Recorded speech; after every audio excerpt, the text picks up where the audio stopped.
Oh, this will be a fun one. Welcome in, everybody, to the Monday Smash. He's Ira Schoffel. I'm Jeff Cameron. You're to you, and we appreciate you being here to watch and to add to the content if you want. Fire away with your questions in the chat. We'll get to as many as we possibly can. That turned out to be quite the ass-kicking, Ira Schoffel, quite the ass-kicking. And I will say this, that because it did, I will cheers you, cheers the Noles, and cheers these fine people that are watching on Warchant TV. I will do so, by the way, tonight with McAllen's. I'm not fooling around. I broke out a little McAllen's 20 here to celebrate. I think you may have a special drink of your own. All right. Well, see, I'm in a state of transition, much like Florida State football, Jeff.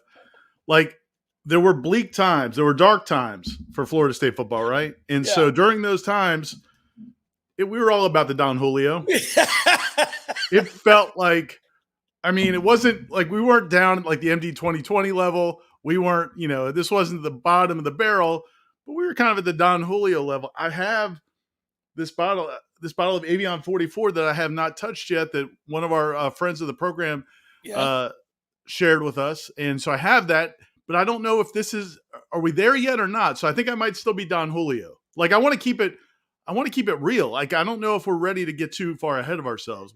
Well, I think after a game like this, as underdogs, so it was from Vegas, and you win, not just cover, but go and win the game going away. Really, second half turns out to be not very competitive unless you just didn't have the horses to hang with Florida State. You can celebrate with a little something better than the Don Julio if you want.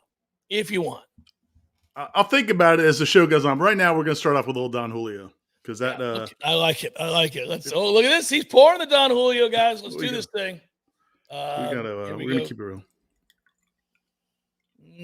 Oh boy! It just smells good. Cheers, here, everybody. Cheers to you. Cheers to the Noles stomping that ass. Here we go. We don't savor the Don Julio though. No, you go ahead and shoot it back. I'll savor the McAllen's. Oh boy! Still as smooth as ever. The gods, right there, everybody. Smooth as ever. The Don Julio got him again. Oh man! So one of the at the event down in Orlando on Saturday, one of the great friend of the program had the shirt. He had the shirt that said, talking about, he had quoting Brian Kelly. They get us with another flea flicker, and had Don Irish show fell at the bottom of the shirt, and they got another trick play. It wasn't quite a flea flicker, but they did hit him with another trick play. Up, baby, my boy from Lakewood High showed up. Yes. Man. Did you see the way that he effortlessly glided to his right, like he wasn't worried at all? That was nuts. That was the craziest thing about it. Like, usually with those trick plays, like if it's not there when it's supposed to be there, it's done. It's dead. And like, you need to hit the abort button. So when he started running around, I was like, no, this is going to turn into a 25-yard loss. Yeah. But you're right, man. My man just stepped up and fired a strike. Dude, he's rolling to his right. I just got done watching the game for about the third time. And he's rolling to his right. His eyes are down the field the whole time. He's just like, I got this. Okay, Johnny, come back. There you go, baby. Get you some of that. That's a first down. Like, okay, Deuce. He played quarterback at Lakewood, so kind of makes sense. He's got that in him, and that's why they run that. The thing is, Tom and I were talking about it earlier. The weird thing about that call on 3rd and short is they didn't set it up. They didn't do any of the bubbles to Deuce prior, which would give you the opportunity to have them bite on that and get a man open downfield. They just pulled it out of nowhere. I'm like, Mike, I don't know about that one, buddy. You called a good game, but that one, I don't know. It worked, but it was broken. Yeah, the whole first, I don't know. They did score on the first drive, but it felt like in the first quarter and a half, just everybody was pressing. And I don't know if it was the coaches as well, but the players certainly on both sides of the ball were pressing.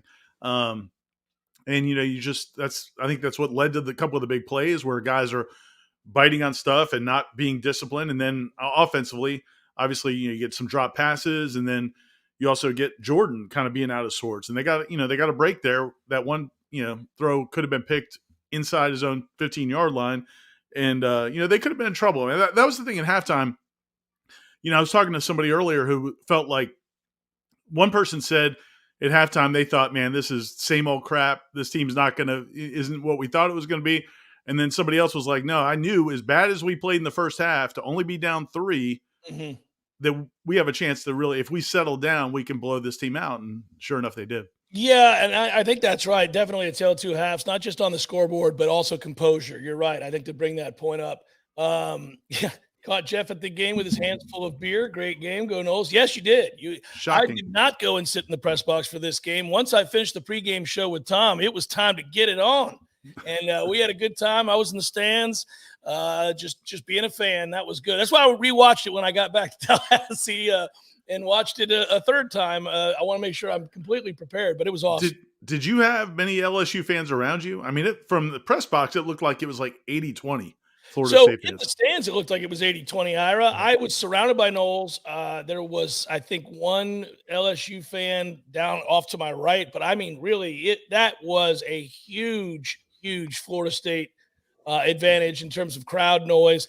Oddly, Kelly brought it up for some reason before the game, not once, but twice. I thought that was a little weird. Usually you just want to block that sort of stuff out and have your guys execute. Seems like it was on his mind. I can't get a read on that, man. I watched a lot of his videos last week. I saw his comments where he said that they were going to kick Florida State's butt. And I also watched his Monday press conference and his Thursday press conference.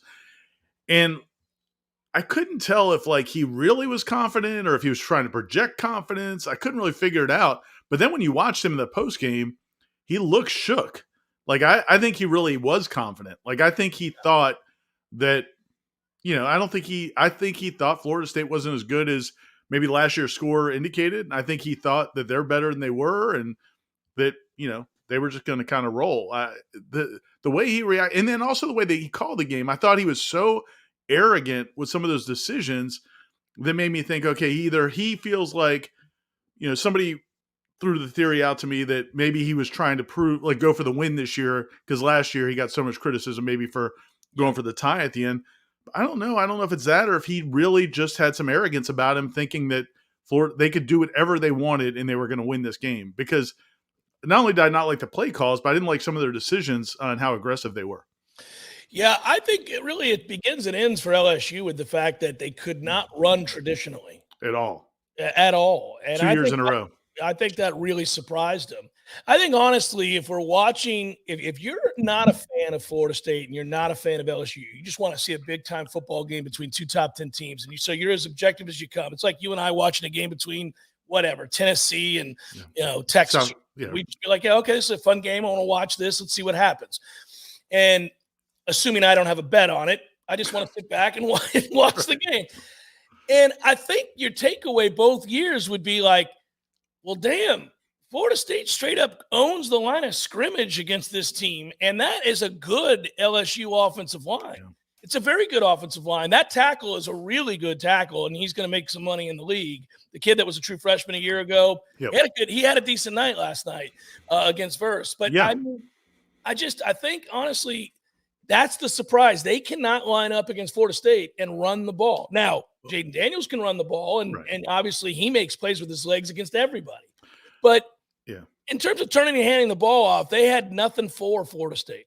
Particularly up the middle. I mean, the surge from the defensive tackles. And it wasn't just – we thought it would be a lot of Fabian Lovett, Braden Fisk. It was Farmer. It was Dennis Briggs. Great night, Dennis Briggs. And you know what a fan I am of Dennis. Yes. Yeah, man, he came to play. I mean, that was impressive. And even Malcolm Ray. That was – the depth that they have overall across this team was really evident, I think, also in that game with quality players. Like you bring in a Malcolm Ray and he can play. Dennis Briggs, obviously. DJ Lundy, the way he played. Gilbert Edmond made some plays in that game, and he was a guy I was kind of suspect about. I didn't know what he would bring to this defense. He made a couple plays. The backup Azaria Thomas had some really nice plays. That play where the play where he ends up kind of helping break up that pass that was wide open, that also showed the difference between, Jordan Travis and Jaden Daniels.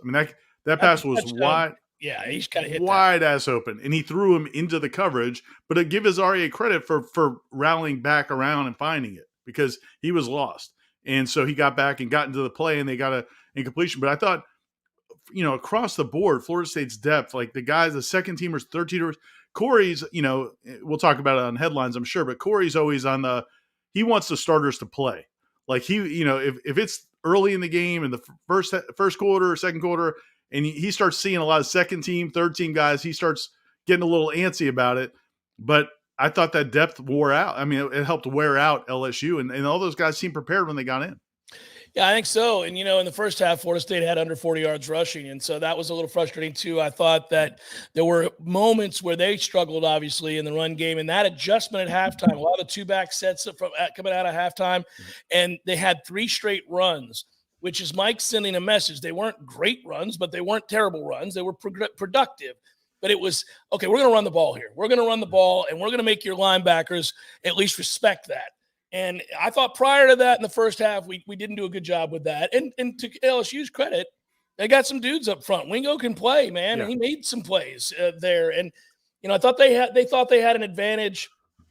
This is the only time Maurice gets in trouble is he's a little light. And when you're going against some big dudes, it can be a problem up the middle. I thought he adjusted nicely. I thought Atkins adjusted nicely. And then I think that the guys, you really look at all the linemen that played, the offensive line guys. They played a lot of guys last night. That depth is for real. It's quality depth. They adjusted nicely in pass pro. Somebody in the chat just noted that no sacks again. Now Jordan's a big part of that, but I mean, it's really cool to watch this team. Here's the hot take, Ira. Here you go. I don't think Florida State played all that well. Oh yeah, I mean, I think they can play a lot better than that. Agree, and that's one of the things I've written in my 3-2-1 piece will be on the website, and I kind of go into that as well. I thought one of the coolest comments last night, and the big difference from last night versus a year ago was instead of guys saying like, oh, this shows that we're back, guys were more like, man, we can play so much better than that. And that's after you just were up 28 points with a minute to go against, the number 5 team in the country. Whether or not they belong there or not, LSU is a competent, good SEC football team, and you were up 28 points with a minute to go until you put your third teamers in. So that if they're just scratching the surface, and I think we agree with that. That's not just like, oh, they said it, so we'll believe it. We're out there at practice. That's what we think. I mean, I thought the second half is what I expected from this football team. First half was not, but you got to give them credit for hanging around. I saw somebody comment earlier how big those 4th down stops were. Huge, and those were enormous because it gave you a chance to kind of regather themselves. And once they did that, they took off. Yeah, they bowed up down there, and then you get that bogus call for unsportsmanlike early in the game, and I'm like, this is big boy football. We're not going to do this nonsense. We start throwing flags because guys get thrown to the ground. I mean, when you have 5 people tackling you, it's hard to stop that momentum. They don't normally call that. I thought that was weak. But all in all, on Florida State, I mean, bowed up in those situations. It's a cool team win because at various points of the game, you're able to highlight each segment group. And, one thing we talked about all camp long, we talked about it when we did our Seminole headlines from over in Orlando at Hooch. By the way, thanks to everybody who came out to that. Yeah, it was awesome. An awesome time. We got to meet so many great people and supporters and listeners and readers. And it's just awesome. I love those kinds of events. And it's a chance to kind of step out from under the mic and actually just see real people who are, we're talking about the same things that we have a passion for. But one of the, we talked about the fact that Keon Coleman was a superstar and was great in camp and had been from day one. And that I thought bringing him in this offseason, winning the sweepstakes for Keon Coleman, was going to make a massive difference because he's a professional wide receiver. He looks like an NFL wide receiver. He's going to be an NFL wide receiver. He's going to be an extremely high draft pick. It makes everybody's life easier that guy he's just professional. He's buttoned up. He makes plays. He's physical. He's smart. He's tough. He's a good team leader already. He's a good teammate. We watch that all the time. And I was so happy that he had 3 touchdowns because we talked him up over and over and over again. I was like, sometimes we talk a guy up and it doesn't happen, right? And then people are like, what the hell? Right. No, for sure. And it was cool to watch some of the things we talked about, just how intelligent he is. And I did a story people can read at warchant.com if you haven't read it already, where I talked to his brother, Kalen, who said that, all summer, Keon's only been here for a few months. I mean, he committed. He was there in the spring. He didn't come until the summer, but his brother talked about how dedicated he was to learning the offense and not just learning his position, but learning the entire offense. And it's his money year, man. Like, this is a huge opportunity. He's got 1 year to play with Jordan Travis across from Johnny Wilson, with Jaheim Bell and Destin Hill and these guys. I mean, he knows this opportunity. And the moment, I mean, it's all over social media. I'm sure most people that are watching this have seen it. But when he sees the safety on him in man, and he starts waving to the sideline and pointing at the safety, it was just cool, because it's like, man, that's the awareness. Look, man, there are some guys that played receiver at a high level that don't always see the big picture, or aren't assertive enough to do that. Like, they'll line up. Oh, I hope he sees this, but I mean, he's in his first game at Florida State. He was everything you could have hoped for and more. It was really impressive. We have some folks that have contributed. I want to make sure I acknowledge that.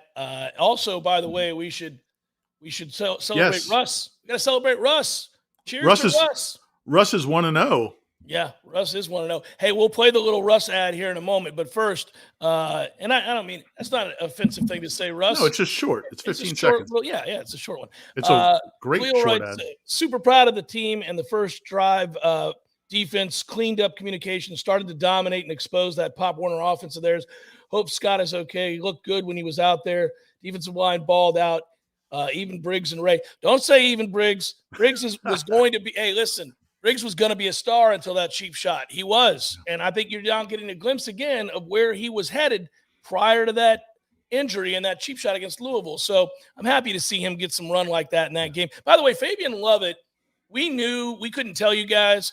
We knew he didn't have a lot of snaps in him because he hadn't really been able to give it a full go in camp. He had practiced, but he couldn't always engage in the way that would allow you to build up the rep count. That'll only get better. He'll have opportunities. He's going to play more snaps. I mean, now that we're out of camp and people can see the game, they know. Yeah, and Mike Norvell even said towards the end of camp, like the one day where Fabian was kind of full go, he said, this was the first time we really saw him go full go, and that was late in camp. So that's not normal. Normally, you would have you'd be building up your stamina and conditioning throughout camp, and he hasn't had the chance to do that. And look, I mean, I think there's a question about Robert Scott as well. Like, we don't know. We'll see as it goes on. I didn't see anything happen that was disconcerting during the game, but he's another guy that Mike Norvell has said was on a plan to kind of work back into what he's been in the past. So, but you mentioned earlier that depth on the offensive line. Alex Atkins and Mike Norvell have said they feel like they have 8 offensive linemen they can win with. And you saw that last night, man. Like, those guys, you bring in Keandre Jones, you bring in Bless Harris, and how many teams can do that? And not only not miss a beat, but maybe kind of play even better. It's true. It's part of the double remarkable turnaround. We talk about all of the rooms that have been radically altered and the floor raised to unbelievable levels of talent compared to what they were. And you would start probably with the offensive line because it was the bane of their existence for a long time. And then wide receivers and tight ends. Those 3 rooms have been amazingly uplifted, right? I mean, you think about how much better they are, how much deeper they are, how much more talented they are than they've been. This isn't like, oh, good, Florida State finally has a good line for Florida State. This is a good line. It's a good line for anybody. I mean, I'm not saying it's the best offensive line in the country, but it's a good one, and it's a deep one. It is. And I saw a couple of comments on Twitter about, why they couldn't run the ball better, maybe in the first half. Well, I think there's a couple of things to think about. One is, as you said, that's a good LSU defensive line. I mean, that's very good for LSU. It's a good, solid SEC defensive line.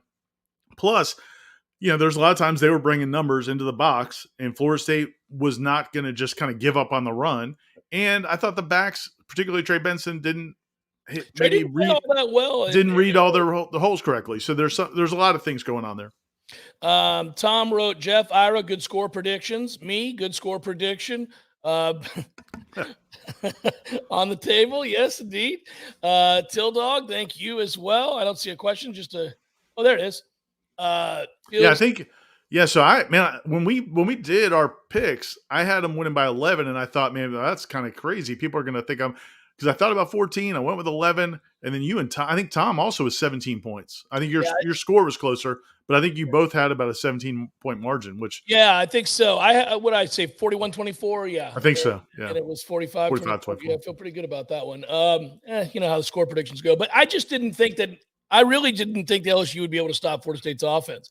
I was kind of surprised in that first half when they went through that stretch there of not playing well. But Jordan calmed down and things got a lot better there in the second half. Obviously, coming out with the two-back set, man, that really changed things. They kind of stuck with that, and then LSU got tired. You know, LSU had an empty possession. You had the turnover, and I think once that thing, it's amazing going back and watching it. And I had one perspective in the stands, which might have been altered a little bit by a few beverages, and then I had a whole nother perspective watching it again today. Nothing that I didn't like. Oh, I didn't remember that. No, I wasn't like that. But what I'm saying is that watching the subtlety of those decisions by Coach Norvell and Coach Adkins, and then seeing how it affected play, and then watching the suddenness with which Florida State can change a game. Yeah. So, you know, you go down, you kick that field goal, it's tied up. And when LSU doesn't score, right, I remember saying to a couple people, if we score here, I think they're in trouble because they're not going to slow down this offense. They're going to have a hard time getting stops. So if we can get up 7 here in the second half, the way this clock runs now, you feel that pressure building with each possession. And then when he threw the pick, I mean, everybody knew blood was in the water. And it looked like you're kind of in that moment about to say, Katie bar the door. They're in trouble. They might get blown out. It's kind of like one of those, like a boxing match where you see, or a tennis match, or any sporting event really, where you see a team winning and maybe feeling good about themselves, and then the other team is like, and so they feel like the other team's about to lay down, or the other team's not as good, and then in the later rounds, that other guy is like, no, dude, I'm for real. And like, let's see what you got. In Florida State, I think Brian Kelly said it after the game that he thought coming out of the locker room, he didn't feel like he felt the right edge from his team. Now, what's interesting about that is, yo, man, you're the head coach. Like, you set that, you know? So what were you guys talking about at halftime? What was your message? What were your assistant coaches' messages?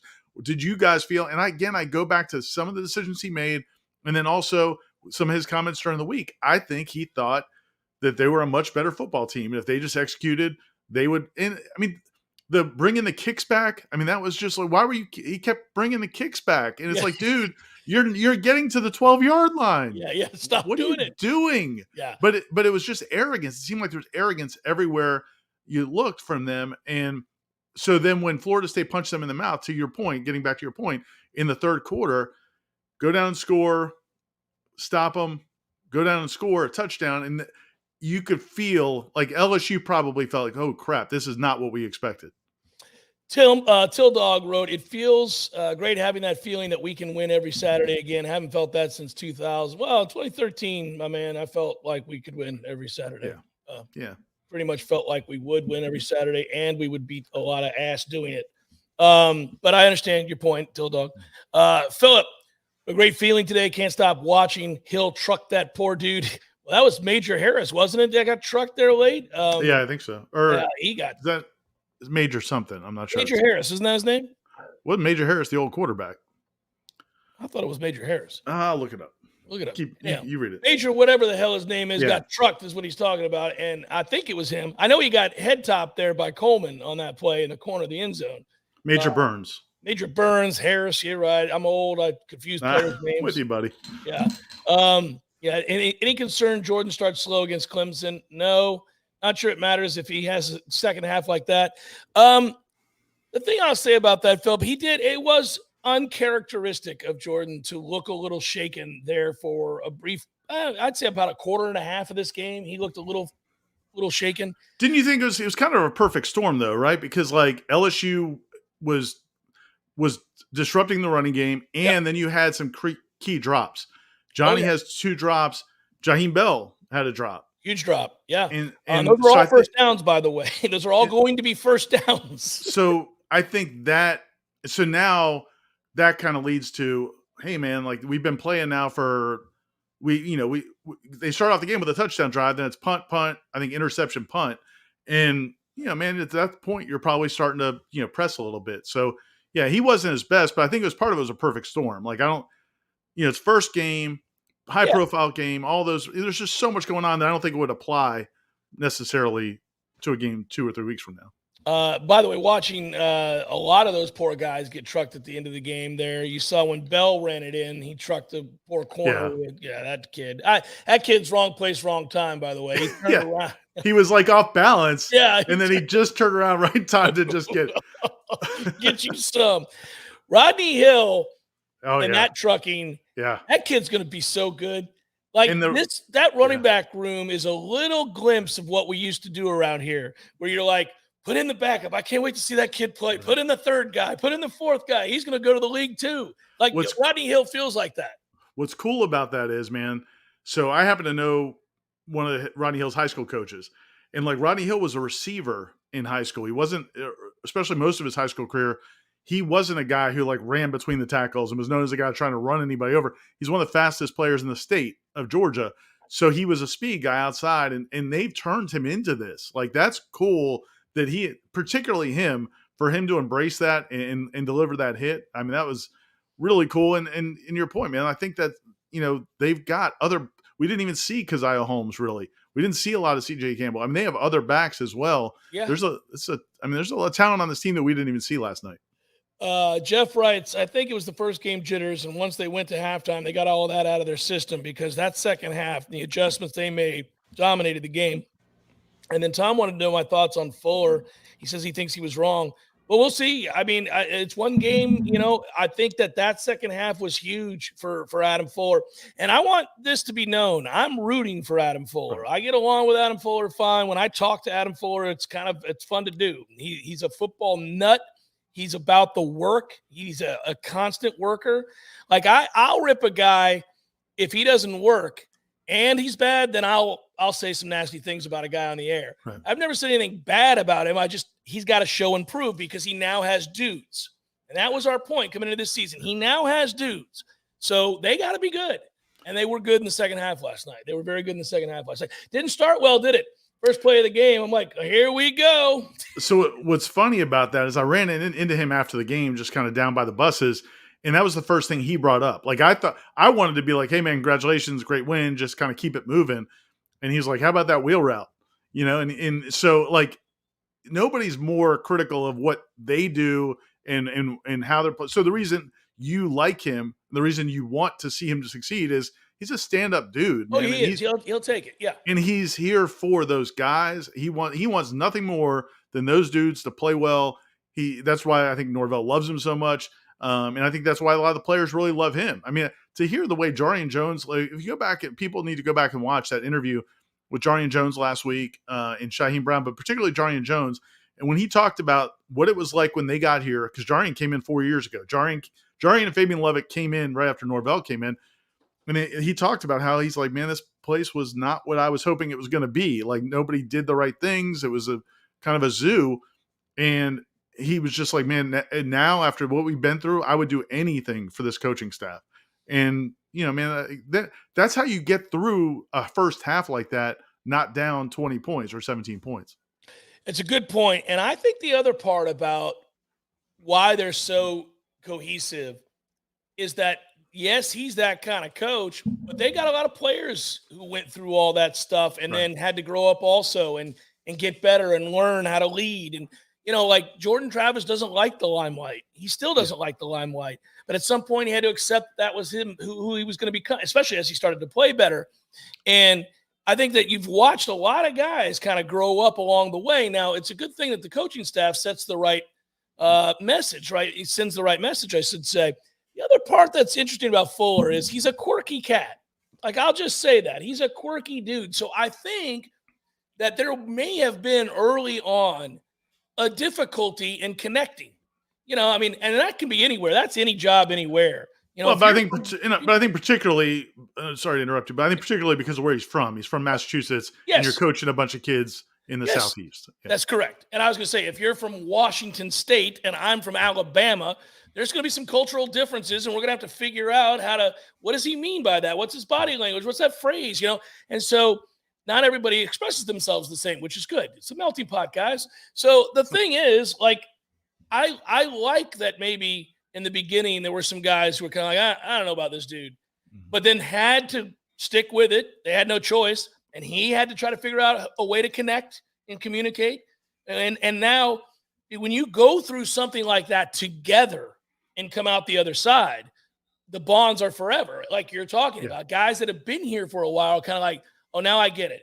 And now I trust that guy. Now I believe in that guy. And what that does is it changes the nature of the conversation when transfer portal kids come in. True freshman being recruited out of high school comes in from South Florida. And, now Jerrion Jones can say to that kid, hey, he may be a little quirky. Trust me, that dude will work his ass off for you and make you better. That's important. So I'm rooting for a guy like that. I want to see them succeed. I thought early on, the other thing about, we talk about criticisms and players we've praised and players that I've criticized and all that and everything in between. Good job, Tatum Bethune. Good night, Tatum Bethune. I was really proud of Tatum Bethune. He finally looks healthy. I thought last year he was obviously suffering through injury, and he was half the player he had been in the earlier portion of the season. I think the same thing was true last year of Kellen DeLoach. I think he somewhere along the way got hurt and was just never close to 100%. They early in the game, they got exploited in coverage. Mm-hmm. And you go back and watch that game, that's the game plan for LSU. That's going to be the game plan for a lot of people. They're going to get tested. So if they're healthy and they can get through that and show market improvement as they did as this game went on, that's really good news. They got better as the game went on. DJ Lundy also, I thought, played great, which was great to see because I thought he's had an outstanding camp. But going back to Tatum Bethune, man, we can't mention Tatum Bethune without talking about that hit. Ooh. And good, man, I had... You and Jaden Daniels, what are you doing? Who I flashed back to is, remember Tavares Presley? The running back. Yeah. He had that one carry where he kind of leaped into the hole and just got obliterated. And I was like, that guy was like a junior college kid who was playing like his first or second. It was early in his career at Power 5 football. Jaden Daniels has been playing. He's been a starting quarterback in Power 5 football for 4 years. Yeah, what are you doing? 4 or 5 years. What are you thinking? I mean, that was nuts, and he got destroyed. And I was happy for once referees didn't all clutch their pearls and throw. Well, the one guy, but the one guy ran over to make sure Tatum didn't taunt or whatever. It's like, man, relax. It's effing football, dude. Yeah. I mean, this is an emotional game. It is a brutal game. It is a game where violence is rewarded and it is taught. It's a game of intimidation, of physicality, of ferocity and speed. Every time these old officials almost take it personal when a guy celebrates an achievement or he hits a guy and lets him know about it. And I promise you, the dudes on that field who play this game don't care if they get jacked and somebody says something. They know that's part of it because that's always been part of it. And when you play and you hit somebody, you can get got just as easily. I've been trucked. I know what that is. And, so everybody, it's all right. Stop getting scared for people. And their feelings. Like, you hit him and now you might say something mean to him. Oh, no. This 21-year-old college football player is going to be crushed that you said, hey, how about that? Yeah. But, it was ridiculous. Hey, those refs stunk, at least in the first half. But if they were ACC refs, Tatum Bethune might have got ejected. Yeah, so, I mean, that's right. So because they would have taken more offense. Yeah. They didn't throw a flag for hitting somebody too hard. It's a miracle. They wanted to. You could tell they're like, should we throw this flag? Probably one of the officials had to be like, I don't think there's anything there, guys. It just looked very violent. I don't think we can throw this flag. Also, don't be a dumbass and jump into the hole where the middle linebacker is filling. Like, ooh, what are you doing? Hey, before I'm sure we're going to play the video for Russ, but I want to say real quick. So Russ Voorhis is a sponsor of the Sunday Smash starting next week. Right now it's the Monday Smash. Great guy, insurance agent over there in Jacksonville. He's got offices in the Jacksonville area, but he also services basically the Southeast, mainly Florida, Georgia, and Alabama. If you have any insurance needs, give Russ a call. Go to the website, russvoorhis.com, and he'll take care of you. He's a Nole, big supporter of Florida State Athletics. I know he is fired up about that win last night. Ben, go ahead and run that sucker. Let's hear this ad.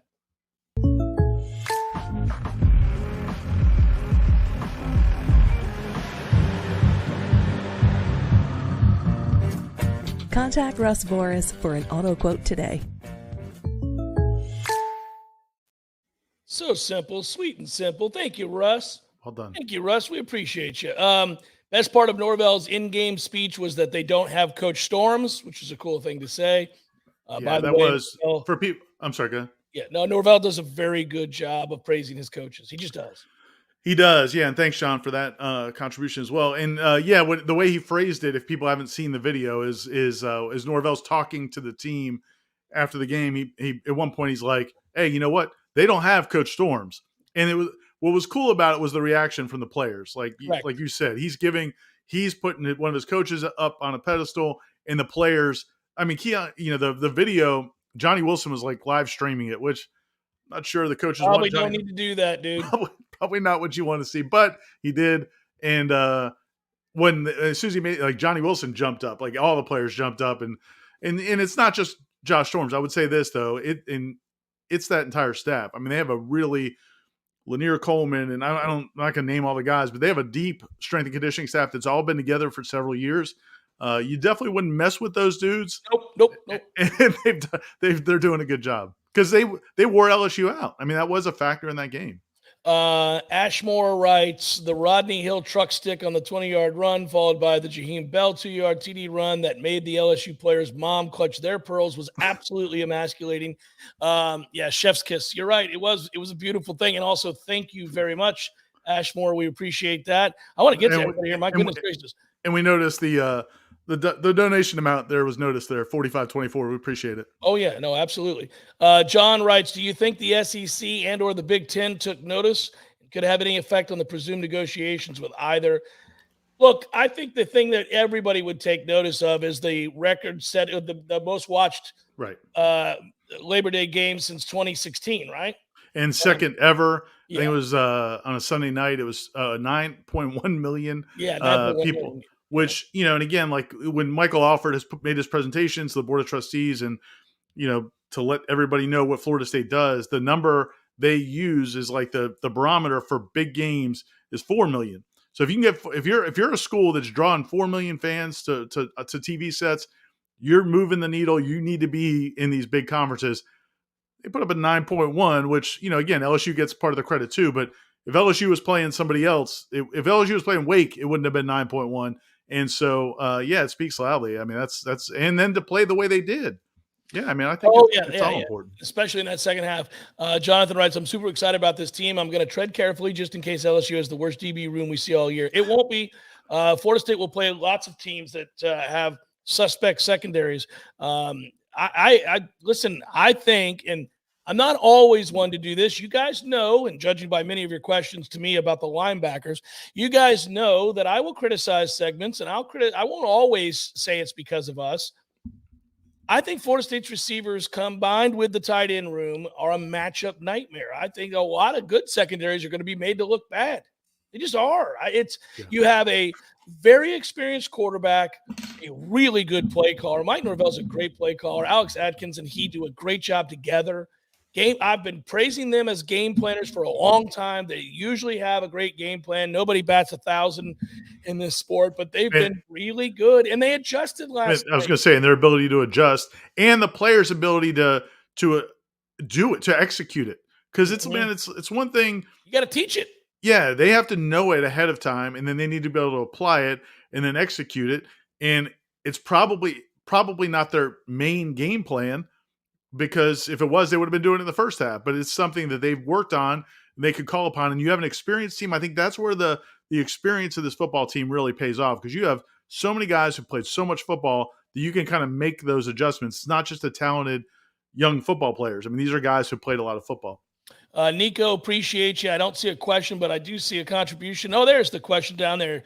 Norvell going to a pro set with Bell at fullback was an adjustment genius in the second half. Yeah, it was a lot of so much versatility with this depth that I was referencing about the depth and the adjustments made at halftime. They have a lot of versatility. That's why I was saying that I thought, their offense would really be tough to stop all year long. And number two, I thought you can keep a defense out on the field because you don't have to sub these guys. They can play multiple positions. They can do multiple things within the offense, so you can run tempo if you want to. Moreover, even if you don't run tempo, if you don't sub, they can't. So it's like you just got LSU's players like getting worn out. Yeah, and I thought there were opportunities where Florida State could have gone faster because LSU was trying to sub sometimes, even when Florida State wasn't. Right. And I thought Florida State probably could have hit I them. would have sped it up at that point, caught him to stop that nonsense. Yeah, but to the overall point, I mean, this is an offense that should be able to do that, and that was one of the reasons. Going into the game, I didn't want to say this too much because I didn't want to, get it, put it out there and then be used to make fun of me afterwards. But there was a lot of talk at LSU about their receiving core and how good their receiving core was. But at the same time, they acknowledged that their corners were not any good, and we have proof that their corners are not very good. Like Chestnut did not have a good game against Florida State last year. The other kids coming up from the FCS level, so there's no reason to believe their corners were great.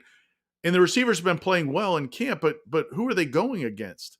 And so that was one thing that made me think, okay, we know these receivers are good because they're going up against Fentrell Cypress, who is an all ACC cornerback. They're going up against Renardo Green, who I think is one of the better cornerbacks in the ACC. They're going up against Azaria Thomas, who's going to be an NFL cornerback. And they're going back and forth every day of practice with the receivers winning most of them. So that made me feel like, okay, we know these receivers can do it. We don't know if LSU could. And LSU's receivers, didn't play that well. I mean, they had some big drops. They had some big drops in that game, too. Neighbors is a good player. He is. Yeah, he's a good for player. Sure. And he'll play in the league. But, yeah. Patrick writes, Jeff, how would you rate the linebackers' performance last night? I thought they were good. I thought they were good. I thought early they weren't very good. And you go back and watch, I don't think they were very good early. Now, I'm not talking about the goal line. Obviously, down there, everybody bowed up. But you're not playing in much space down there. That you don't have to worry about getting beat behind you. But they got better as the game went on. I said it earlier in the show. They got a lot more physical as the game went on. They kind of set the tone a little bit in that second half, coming up and making big hits and big plays and flushing Daniels out of the pocket. Lundy, I'm glad you mentioned Lundy. Yeah. I really am proud of DJ Lundy. I thought he was a guy that lacked the speed to be an effective. I mean, he's a big, strong dude. We know that. But I thought he really lacked speed, and it was going to cost him in his career here that he could just only ascend to a certain level. But he had a great camp, as Ira pointed out earlier, and then he played well last night. So I'm proud of him, man. He played really well. I think one thing to remember about him, and I asked Norvell about him a week or two ago, and he said, he's a guy that didn't play linebacker really much in high school. He was a running back. And then late in his career, he started playing some linebacker to kind of – because they thought that would be where he'd play in college. So when he got here, he's still learning. And I think what you see now is, no, man, he's not a blazing fast guy, but he's a huge dude, yeah. With better instincts and with better understanding of what he needs to be doing, now he's triggering so much faster. And man, that hesitation, I mean, that's everything, right? I mean, a linebacker, it's if you hesitate, you're probably in deep trouble. And he's now triggering. If you hesitate, and if it's because you either misdiagnose or lack speed. And so sometimes it's hard to tell when you're just watching a kid. Sometimes you're like, okay, that was a false step. Does he not know what he's doing, or is he just slow? And but like you said, the more confidence he gets, and the more he plays, and the more he learns the position, the more apt he is to trigger. And I thought he did last night, and he made plays. That was good to see. I saw Jamal wanted to know what we thought about Farmer's performance. Well, at the top of the show, Jamal, I mentioned Farmer, so did Ira. Ira, we knew that he was a priority. The battle's stepped in there, and they knew, even though he hadn't made that many plays in his career at Florida State, that he was going to be a star. He'd put on 52 pounds since he's arrived. I know Coach Storms has mentioned that he's one of the strongest guys on the team, if not the strongest guy. He had a good camp, and he talked very confidently about the season he was going to have.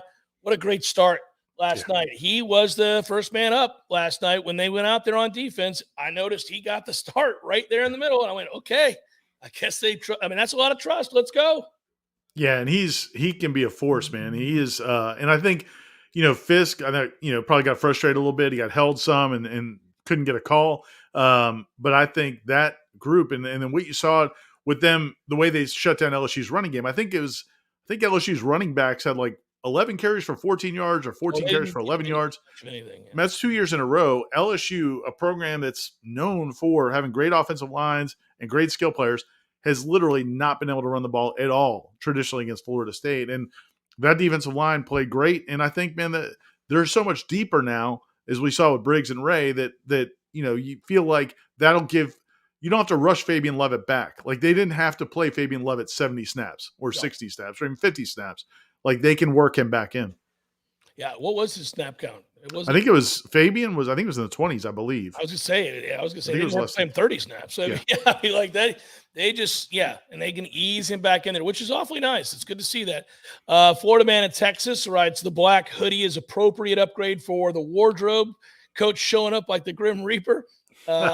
Hey, so speaking of Norvell, I love watching a coach. I like watching people.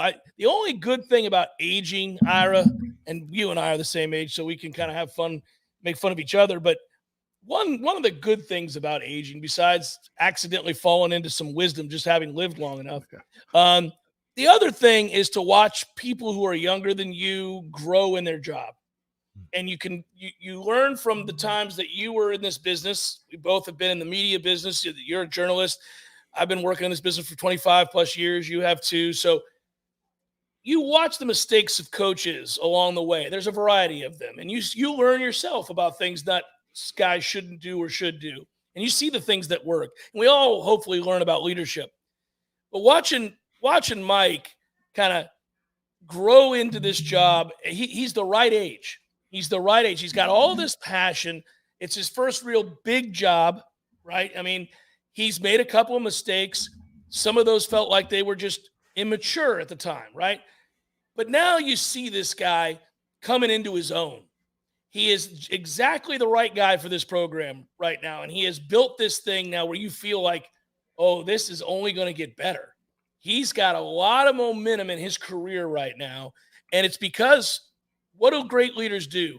They're not shy about praising everybody else who makes them look good.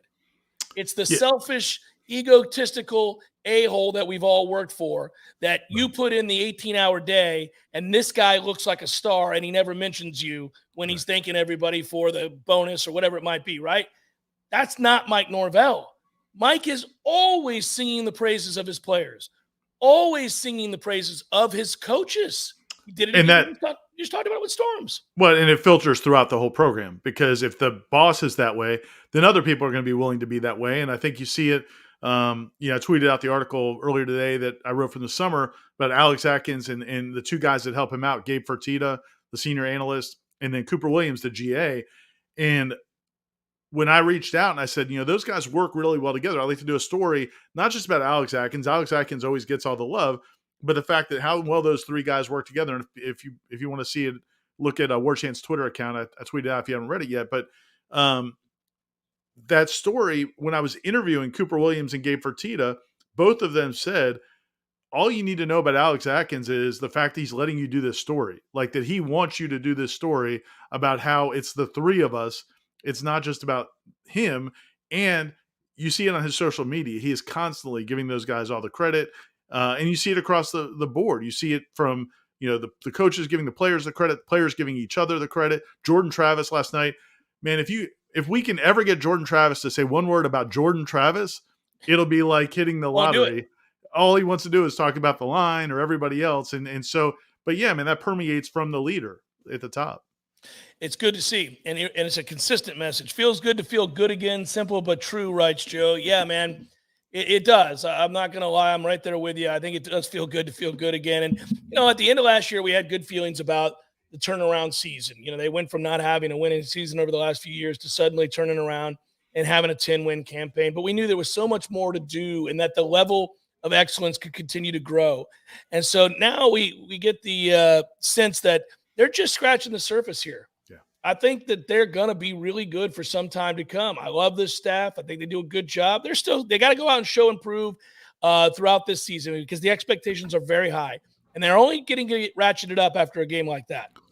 But that's a different set of pressure, Ira. When you win a game like this now, people know what's in you. They know what you're capable of. So if you have a bad game against a Pitt or somebody with lesser talent, you're going to get criticized. I get that.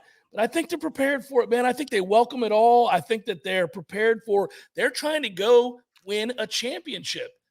I mean, if you're at that level, once you reach that level, if you're championship or bust, we said it earlier, I think it was about a month ago, you and I were talking right here, and we were saying about, well, Alabama had a disappointing year last year, and I was like, they went 11-2.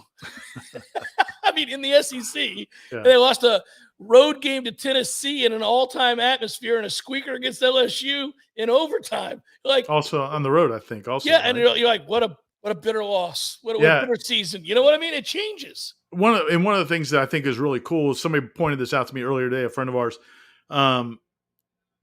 how good it was to see them show some killer instinct.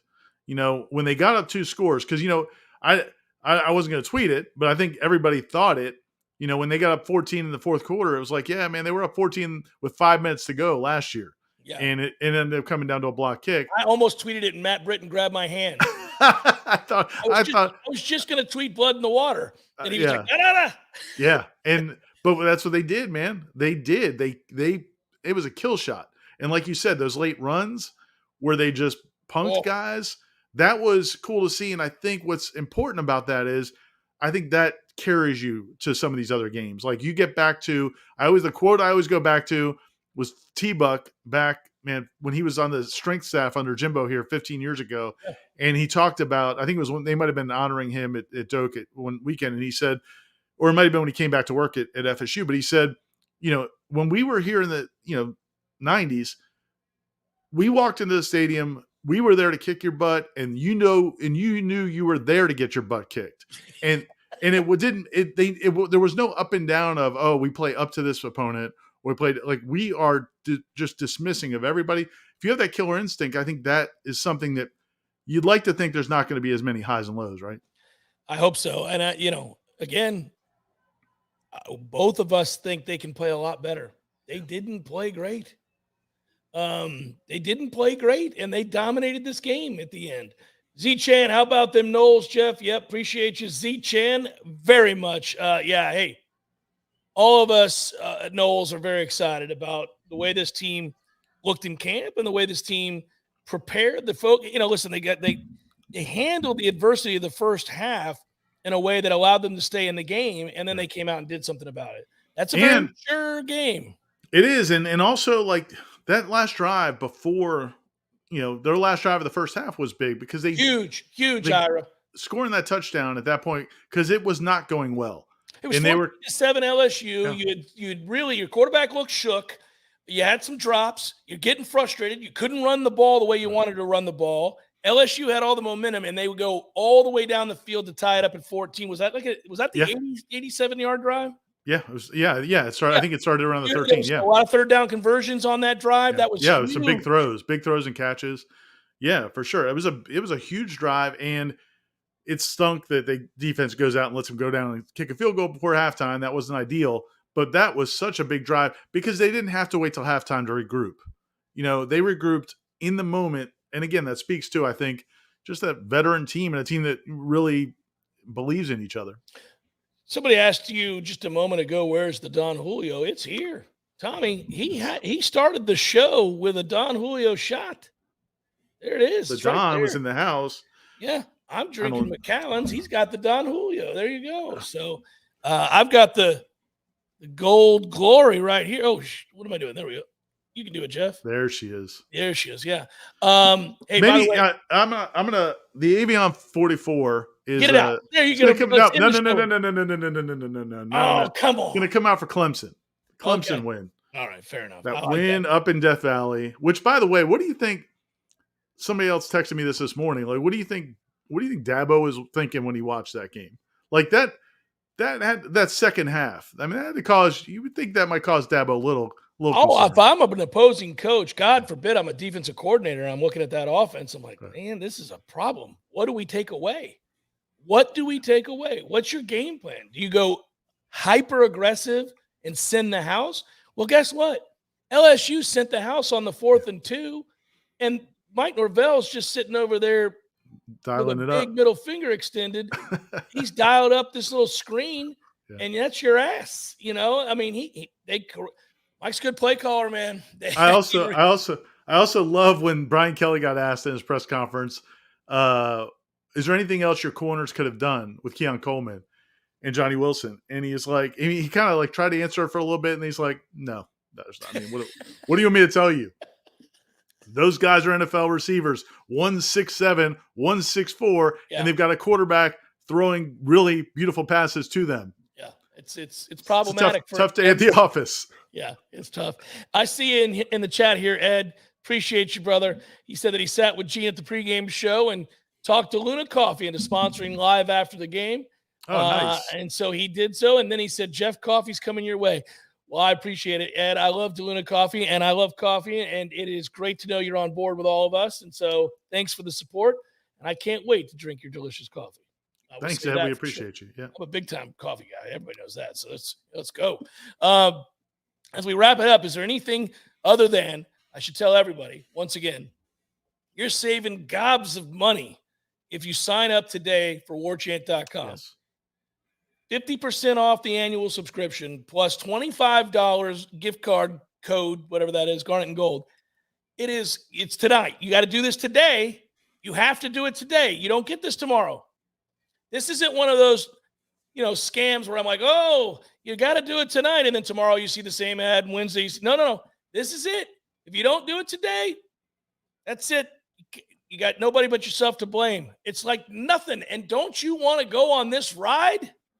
Let's go. You've got to go on this ride. Florida State is about to play some huge games with an opportunity, just played one, with an opportunity to maybe make the college football playoff. And we've got my man Ira Schoffel and Corey Clark. We've got Tom Lang and Aslan and Jeff and Michael Langston and Matt Lasser. We got people here covering this team backwards and forwards. Let's do it. And GeneWilliams.com, as you guys know him, is not pussyfooting around, Jeff. No. Because that On3's got this promotion right now with the 50% off to get people kind of going into football season. Or I think there's another option, it's like maybe $1 for a month, but 50% off for the year. But Gene is partnering with Garnet and Gold to throw on the extra $25 gift card to Garnet and Gold, which is awesome. So now it's a subscription's like $100 a year. You're getting you're getting 50% off plus a $25 gift card. So Gene knows, man. Gene's a master marketer. That's how we built this empire to what it is. He knows the Florida State fans are fired up right now. So you need to join if you're not already. Yeah, certainly. And we're very proud of the work. We're trying to work hard for you guys. I think we did a good job over in Orlando. It was a lot of fun. It's the coolest job in the world. We got a lot of talented people, and we're going to try to give you the best coverage possible for Florida State. So listen, tomorrow, by the way, so Wake Up Warchant will have an edition that hits pods tonight, I think. And tomorrow, Seminole Headlines, obviously. Me and the boys getting together in studio to talk about this amazing game. Make sure you get your questions in to Ira on the Twitter feed and on Facebook as well. And then the JCS returns on Wednesday in full form, 1 to 3. So we've got a lot. We got a lot of content coming your way. Obviously, after a game like this, you have a ton of stories you can write, a lot of things to talk about. The buzz around Florida State now is huge all over the country. By the way, one note here. When I did the rewatch, people in the past get mad at Kirk Herbstreit, but I think they're going to fall in love with him now. That dude seemed genuinely excited that Florida State's good again.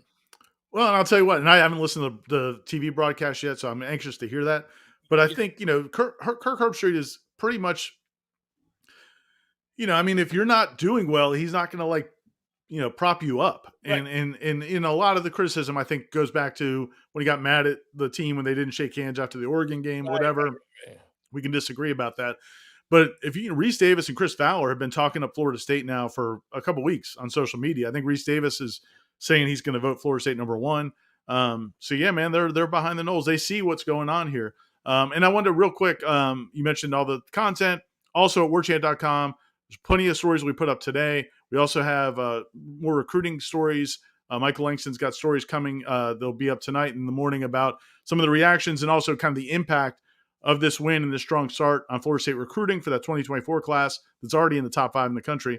And then also my 3-2-1 column will be up probably first thing in the morning. And then they're back at – It's my favorite column. Appreciate it, buddy. And then they're back at practice tomorrow. So we'll be out there covering practice tomorrow morning before Seminole Headlines. So, man, stay tuned to warchant.com, Warchant TV. Yeah, good times. Good job, Ira, always. And enjoy the Clemson-Duke game here that's getting ready to start. Let's hope that Duke kicks Clemson's ass. That'd be fun.